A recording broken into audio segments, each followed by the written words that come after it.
இயேசு கிறிஸ்துவும் நானும். இந்த வேத வசனம் ரோமர் 12:9. உங்கள் அன்பு மாயமற்றதாய் இருப்பதாக.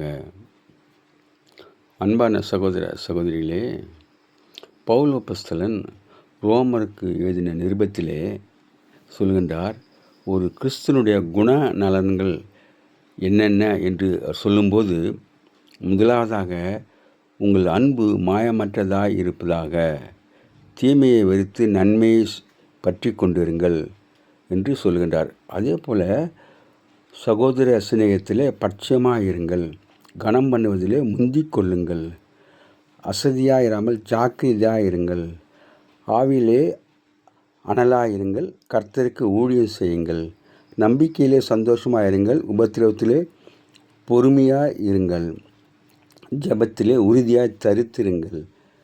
நீங்கள் தீமையை நன்மையினாலே வெல்லுங்கள் என்று சொல்கின்றார். அதோடு கூட ஒருவரோடு ஒருவர் ஏக சிந்தியாக இருக்க வேண்டும்.